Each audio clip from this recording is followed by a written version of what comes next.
Hello, everyone, and welcome back to English Daily Lessons podcast. We're really happy to have you here with us again today. I'm Sarah. And I'm Charlie. Yes, thanks for joining us. It's always nice to share this time with you and practice English together. If you enjoy learning English through real, natural conversations, please like this video and subscribe to English Daily Lessons. Your support really helps the channel grow and allows us to keep making more listening practice for you. Today, we're talking about something very important in everyday English: small talk. Small talk is something many English learners feel nervous about. You might know lots of vocabulary and grammar, but when it's time to chat with someone for a few minutes, it can still feel scary. That's because small talk is not about perfect sentences. It's about connection, being polite, and feeling comfortable with other people. In this episode, we'll show you how small talk works in real life. We'll start with simple situations and go step by step. So relax, listen carefully, and enjoy the conversation. Let's begin with a very common situation: small talk at work. Yes, this is where a lot of people feel unsure about what to say. For example, before a meeting starts, when you walk into the office, or when you see someone in the hallway. You don't need a long conversation. Just a few friendly words are enough. Exactly. Small talk at work helps create a positive, polite atmosphere. It shows that you're friendly and easy to talk to. So, what can you say? One easy option is to ask how someone's day is going.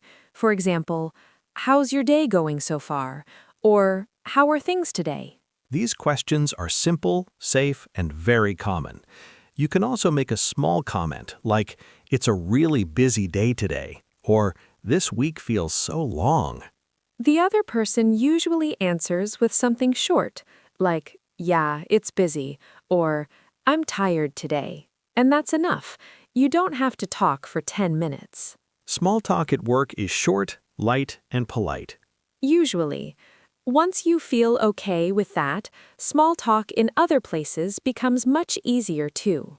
In a moment, we'll look at another super common small talk topic, something people love to talk about almost everywhere in the world.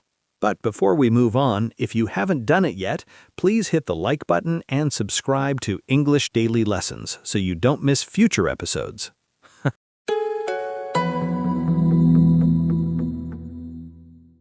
One of the most popular small talk topics is the weather. Yes, it sounds simple, but it's very powerful. The weather is safe, neutral, and everyone experiences it. For example, you can say, "It's really cold today," or "It's such a beautiful day." The other person can agree, disagree, or add something small, like, "Yeah, I had to wear 2 jackets," or "I love sunny days like this." This helps start a natural, easy conversation. You can also connect the weather to your day. "It was raining this morning, so I almost arrived late." Or, "The weather is great today, so I walked to work." These little details make the conversation feel more personal, but still not too personal. That's perfect for small talk. You can also ask short questions like, "Do you like this kind of weather?" Or, "Is it usually like this in winter here?" These questions show interest without making the other person feel uncomfortable. Small talk like this helps people feel relaxed with you. And when you feel relaxed, speaking English becomes less stressful too.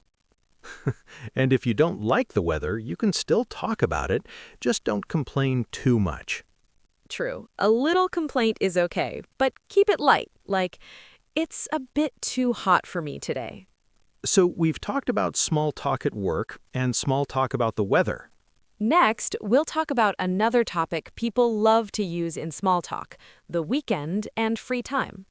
Another very common subject for small talk is the weekend. Yes, people enjoy talking about what they did or what they're planning to do. It's an easy way to connect. You can ask, "How was your weekend?" Or, "Did you do anything nice over the weekend?"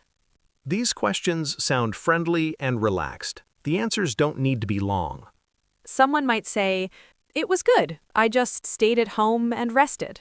Or, I met some friends and went out for dinner. Then you can react with small phrases like, "That sounds nice," or "Oh, that's great." These little reactions are very important. They show you're listening and interested. You can also share something short about your own weekend. For example, "I stayed in too. I really needed some rest." Or, "I went for a long walk. The weather was perfect." This keeps the conversation natural. It doesn't feel like an interview. You're both sharing. Talking about free time is also a great idea.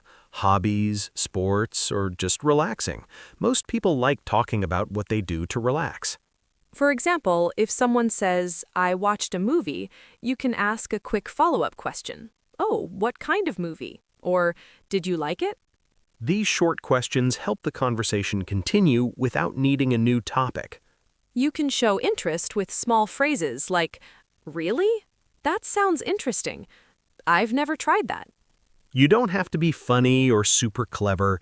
Just be present, curious, and polite. Also, don't worry too much about silence. A short pause is normal. If there's a quiet moment, you can ask another simple question or make a small comment about what they said. "I'd like to do that someday," or "That's something I've always wanted to try." This makes the conversation feel balanced, not one-sided. Exactly. Small talk is like taking turns. You listen, you react, then you respond. Now that we know how to keep small talk going, let's talk about something very important: what to avoid in small talk. To feel safe and confident in small talk, it's helpful to know which topics are not so good in these short conversations. Small talk should feel light and comfortable. That's why some subjects are better to avoid. For example, money. Asking about someone's salary or finances can feel very uncomfortable. Politics is another topic to be careful with. Even if you have strong opinions, small talk is usually not the right time for political debates. The same goes for very personal questions, like problems in relationships, health issues, or private family topics. These questions can make people feel nervous or embarrassed. Small talk should help people relax, not worry. Another thing to be careful about is too much complaining. Saying, I'm tired today is okay, but saying, I hate my job, everything is terrible, can change the mood very quickly. A little honesty is fine, but try to keep it more positive, like, "It's been a busy week," instead of "Everything is awful." That sounds much better and more polite. Small talk is about balance, friendly, calm, and easy. When you choose safe topics, weather, weekends, work, hobbies, the conversation feels more natural and people feel good talking to you. Now, another important skill: how to end small talk politely. Many people only think about how to start a conversation, but ending it is important too. The good news is it's simple. You don't need a long reason. You can say, "It was nice talking to you," or "I should get back to work, but it was great chatting." These phrases sound polite and natural. You can also add a friendly ending. "Have a great day," or "Enjoy your weekend." This leaves a good feeling, even if the conversation was very short. Ending small talk politely shows confidence and respect for the other person's time and your own. Sometimes people feel shy and just walk away without saying anything, but one simple sentence can make a huge difference. Small talk doesn't need a perfect ending, just a kind one. In our last part, we'll talk about how small talk can actually change your confidence in English and give you a little challenge to practice. When people start practicing small talk, something interesting often happens. Yes, they don't just improve their English, they start feeling more confident with other people. Small talk helps you feel more comfortable in everyday situations, at work, in a cafe, at a party, or when you travel. You stop worrying so much about perfect grammar and start focusing on connection. Little by little, English begins to feel more natural. You also realize that mistakes are not a big problem. Most people don't notice every mistake. They notice your attitude, your smile, your interest, your energy. Small talk teaches you to listen, react, and respond. And that's what real communication is. The more you practice, the easier it gets. One short conversation at a time, your confidence grows. And soon, starting a conversation doesn't feel scary anymore. It feels normal. And that's when English becomes a natural part of your everyday life. Before we finish, we want to say thank you to everyone listening. We're really happy you're learning English with us. If this episode helped you understand small talk better, please like this video and subscribe to English Daily Lessons for more podcast-style listening practice. We also have a small question for you. Where do you usually use small talk? At work? With friends? When you travel? Maybe in an English class? Tell us in the comments. Just write 1 or 2 sentences. Practicing and writing also helps your speaking. Reading your comments really helps us and gives us ideas for new episodes.